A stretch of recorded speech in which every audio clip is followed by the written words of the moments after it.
Relation है वो है मोल टू पार्टिकल्स रिलेशन। अब इस टर्म से भी वाज़ेह है कि मोल गिवन है और उससे हम पार्टिकल कैलकुलेट करें, या पार्टिकल गिवन है और उससे आप मोल्स कैलकुलेट करें। तो रिएक्टेंट और प्रोडक्ट को अगर आप सिंबलाइज करें तो रिएक्टेंट के मोल्स गिवन है, प्रोडक्ट के पार्टिकल्स निकालें, या पार्टिकल्स प्रोडक्ट के गिवन है, रिएक्टेंट के मोल्स निकालें। अगर कोई हम सिंबलाइज रिएक्शन ले लें कि A प्लस बी प्रोडक्ट बनाता है, तो देखिए अगर A के मोल्स गिवन है, इसके पार्टिकल, या इसके पार्टिकल इसके मोल, और इसी तरह से इसके मोल्स इसके पार्टिकल, या पार्टिकल से मोल, या इन दोनों के बीच में, तो हम कह सकते हैं कि इस लिहाज से हम ये तीन रिलेशन चेकआउट कर सकते हैं। अगर इसी इक्वेशन को या इसी सिंबलाइज इक्वेशन से अगर हम इसको स्पेसिफाई करें और एक केमिकल रिएक्शन ले लें, और केमिकल रिएक्शन में ये हो कि आयरन है वो जब सल्फर के साथ रिएक्शन करता है तो आयरन सल्फाइड बनाता है। अब इस आयरन सल्फाइड की बनने में हम डिफरेंट रिलेशन चेकआउट कर सकते हैं। पहला क्या है कि आयरन और सल्फर के बीच में रिलेशन चेक कर सकते हैं, दोनों रिएक्टेंट है। दूसरा, इस रिएक्टेंट का इस प्रोडक्ट के साथ, और फिर इस रिएक्टेंट का इस प्रोडक्ट के साथ, तो हम मुख्तलिफ रिलेशन चेकआउट कर सकते हैं। तो इसके लिए हमेशा ज़रूरी है पहला स्टेक्योमेट्री डिटरमिन करना। अब ये है मोल टू पार्टिकल, तो यहाँ मास का कोई भी काम नहीं है, तो हम क्या करेंगे, मोल टू पार्टिकल है, बस आप डायरेक्टली काफिशिएंट देखें, इसके साथ कुछ भी नहीं है तो मतलब ये 1 मोल है, और इसके साथ भी कुछ नहीं है, इसका मतलब भी है कि ये 1 मोल है, और जो प्रोडक्ट बना है उसके साथ भी 1 है, इसका भी मतलब है कि ये 1 मोल है। समझ आई इस बात की? अब आप क्या करें, एवोगैड्रोस नंबर ऑफ पार्टिकल के डिफिनीशन में हमने मोल्स की दूसरे डिफिनीशन में ये पढ़ा था कि कोई भी चीज़ अगर 1 मोल हो उसमें नंबर ऑफ पार्टिकल्स की तादाद कितनी होगी, इतनी, जो एवोगैड्रोस नंबर ऑफ पार्टिकल्स है, जो डोजन की मैंने एग्जांपल दी थी। तो अगर ये भी 1 मोल है, इसमें भी number of particle Avogadro's number है, और अगर ये भी 1 मोल है, इसमें भी number of particle Avogadro's number है। अब रिलेशन क्या है, रिलेशन है मोल टू पार्टिकल।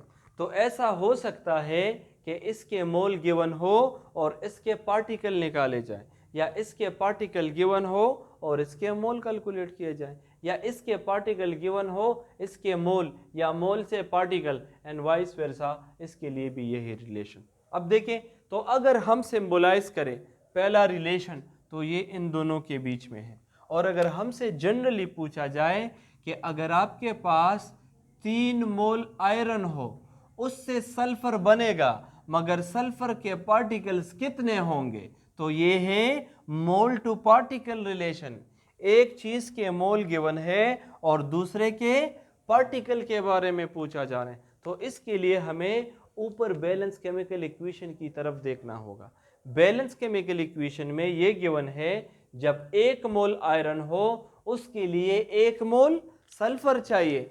तो अगर 1 मोल आयरन हो और वो 1 मोल सल्फर बनाता है, उसमें पार्टिकल्स की तादाद कितनी है, 6.02 पावर 23। तो पहले नाउन चीज लेके, के मीन जो हमें नाउन हो, तो हम कह सकते हैं कि जब हमारे पास 1 मोल आयरन हो, उससे उसके लिए सल्फर कितना रिक्वायर है, 1 मोल, और उसमें पार्टिकल्स कितने हैं, 6.02 और पावर 23 एटम्स उसके लिए रिक्वायर है। अब हमसे क्या पूछा जा रहा है, अगर 3 मोल हो तो U जो अननोन हो वो नीचे लिखे, तो जब 3 मोल आयरन हो उसमें कितने पार्टिकल सल्फर के रिक्वायर्ड है कि वो उसके साथ रिएक्ट करे। अगेन इन दोनों को क्रॉस मल्टीप्लाई करें और इसके ऊपर डिवाइड करें, तो यह जगह 3 मल्टीप्लाई 6.02 और पावर 23 और डिवाइड बाय 1 से जो भी जवाब आएगा वो आपका रिक्वायर्ड आंसर होगा। अब दूसरा क्वेश्चन देखें, ऐसा भी पूछा जा सकता है कि ये आपके पास मोल में गिवन हो, इसके कितने पार्टिकल्स रिक्वायर हैं, तो इस तरीके से आप कैलकुलेट कर सकते हैं। दूसरा में अगर एक रिएक्टेंट गिवन हो और प्रोडक्ट के बारे में पूछा जाए, या प्रोडक्ट गिवन हो और रिएक्टेंट के बारे में हमसे पूछा जा सकता है कि अगर 2 मोल आयरन हो, वो आयरन सल्फाइड बनाएगा मगर कितने पार्टिकल उसके प्रोड्यूस करेगा। तो बहुत सिंपल है, देखिए पहले स्टोइकियोमेट्री देख लें। जब हमारे पास के नाउन 1 मोल आयरन हो, जब हमारे पास 1 मोल आयरन हो, वो प्रोडक्ट बनाता है आयरन सल्फाइड और वो भी 1 मोल है, तो पार्टिकल्स की तादाद कितनी है? 6.02 और पावर 23। अब जो अननोन है क्वेश्चन में U, अगर 2 मोल आयरन हो तो वो कितने पार्टिकल प्रोड्यूस करेगा? तो आप क्या करें, इन दोनों को क्रॉस मल्टीप्लाई करें और इसके ऊपर डिवाइड करें, द सेम आंसर। सही है। अब नेक्स्ट देख ले। नेक्स्ट, अगर दूसरे रिएक्टेंट का प्रोडक्ट के साथ है, आयरन सल्फाइड सपोज एक प्रोडक्ट है और वो सल्फर प्रोड्यूस कर रिएक्ट करके बनाता है, तो आपसे पूछा जा सकता है कि आपके पास 6.01 multiply two the power 10 iron sulphide के लिए कितना सल्फर रिक्वायर है, और वो भी किस में? मोल में। तो देखिए क्वेश्चन को अपोजिट किया गया है कि अगर आपके पास इतने पार्टिकल ऑफ आयरन किसी कंटेनर में है, सल्फर कितने मोल इसके लिए चाहिए कि इसके साथ क्या करें? रिएक्ट करें। तो बहुत इजी है, पहला आप रिलेशन चेक करें। रिलेशन है आयरन सल्फाइड प्रोडक्ट का सल्फर के साथ। तो देखिए आयरन सल्फाइड के जब 6.0 पावर 23, अब पहले नाउन चीज़ लेके, जब आपके पास आयरन सल्फाइड 6.02 पावर 23 हो, उसके लिए कितना मोल सल्फर का चाहिए? 1 मोल। वेरी इजी, 1 मोल चाहिए। अब क्वेश्चन क्या है? क्वेश्चन है कि नहीं, अगर ये पार्टिकल इतने हो अननोन, तो अगर ये पार्टिकल इतने हो 0.1 पावर 11, उसके लिए कितना मोल चाहिए? तो अगेन वेरी सिंपल, जो क्रॉस में है इन दोनों को क्रॉस मल्टीप्लाई करें और जो बाकी रह जाता है उसके ऊपर डिवाइड करें। तो ये आ जाएगा 6.01 पावर 11 मल्टीप्लाई बाय 1 और डिवाइड बाय 6.02 और पावर 23। इस पावर को आप नेक्स्ट स्टेप में ऊपर लेकर जाए और इन दोनों को एक दूसरे के ऊपर डिवाइड करें, 1 से मल्टीप्लाई करें, जो भी जवाब आएगा वो इसका रिक्वायर्ड आंसर होगा।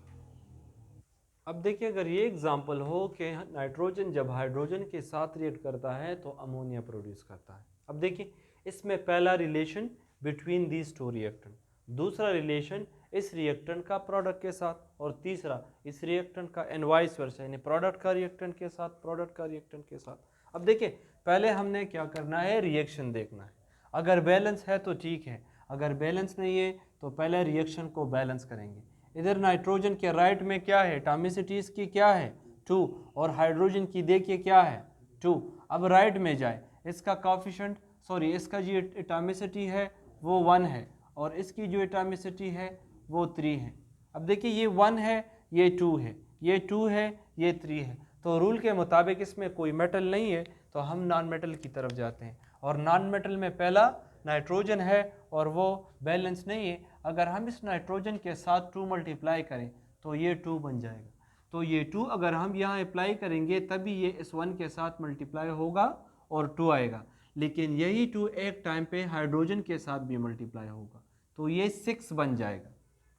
अब देखिए, इस 6 को बैलेंस करने के लिए लेफ्ट साइड पे अगर हम 3 मल्टीप्लाई करें तो ये भी 6 हो जाएगा, तो आप यहाँ पे 3 मल्टीप्लाई करें, तो ये अब बैलेंस हो चुका है। अब इसी बैलेंस इक्वेशन से हमने मोल और पार्टिकल की रिलेशन चेक करनी है। अब देखिए, इसके लेफ्ट में है 1, कोएफिशिएंट 1 है तो ये 1 ही मोल है, इसकी 3 है तो ये आपके पास 3 मोल है, और इसका 2 है तो यहाँ ये 2 मोल है। अब जब 1 मोल कोई चीज़ होता है उसमें जो नंबर ऑफ पार्टिकल्स हैं वो एवोगैड्रोस नंबर है, ये अब 3 मोल है, तो एवोगैड्रोस नंबर को आपने 3 से मल्टीप्लाई करना है, 6.02 और पावर 23, और यहाँ पे 2 है तो जो एवोगैड्रो नंबर है उसको आपने 2 से मल्टीप्लाई करना है।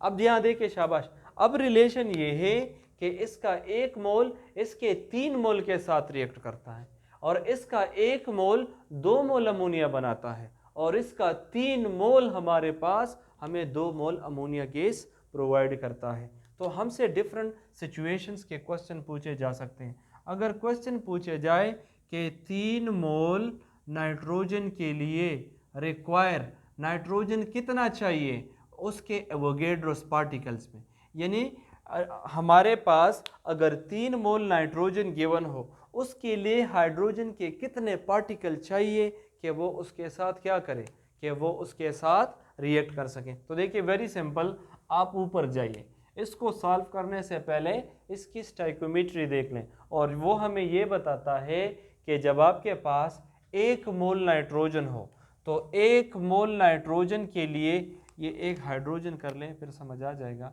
1 मोल नाइट्रोजन के लिए हाइड्रोजन के कितने मोल रिक्वायर है? 3 मोल। तो अगर ये 1 मोल है, इसको 3 मल्टीप्लाई एवोगैड्रोस नंबर के पार्टिकल चाहिए। अब अगर इसको हम कैलकुलेट करें तो ये आ जाएगा 18.06 मल्टीप्लाई 10⁻23। तो मैं कह सकता हूँ कि जब हमारे पास पहले नाउन फैक्ट्स, जो हमें नाउन है, जब हमारे पास 1 मोल नाइट्रोजन हो, क्या हो? 1 मोल नाइट्रोजन हो, उसके लिए हमें कितने पार्टिकल चाहिए? 18.06 पावर 23 पार्टिकल चाहिए। अब क्वेश्चन क्या है? अननाउन। अननाउन ये है कि अगर ये 3 मोल हो तो नंबर ऑफ पार्टिकल्स कितने चाहिए?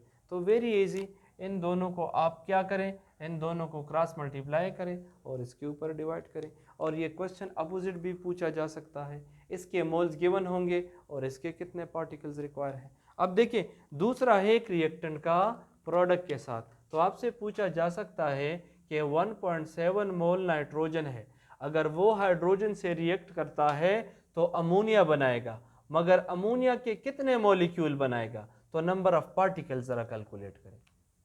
तो अगेन पहली जो नाउन चीज़ है आप पहले वो लिखें। तो नाउन चीज़ इक्वेशन में ऊपर देख लें, अगर ये 1 मोल हो तो अमोनिया कितना प्रोड्यूस करता है? Double number of Avogadro. यानी मैं कह सकता हूँ अगर इसको डायरेक्टली मल्टीप्लाई करें तो 12.04 इंटू पावर 23।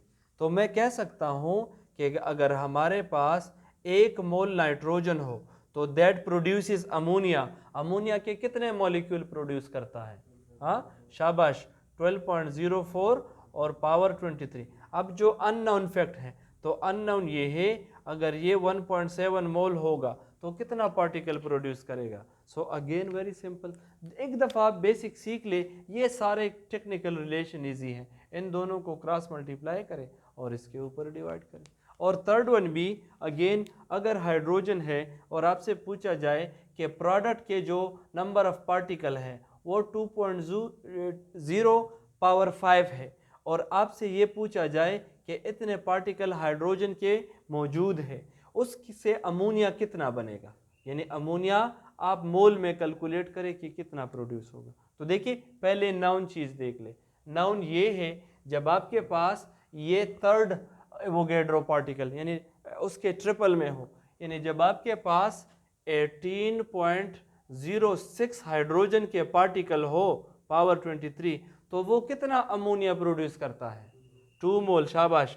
और अब क्वेश्चन क्या है, अगर 2.0 पावर 5 है तो वो कितना प्रोड्यूस करेगा? तो अगेन इन दोनों को क्रॉस मल्टीप्लाई करें और इसके ऊपर डिवाइड करें। इसके साथ ये रिलेशन ख़त्म हो जाता है।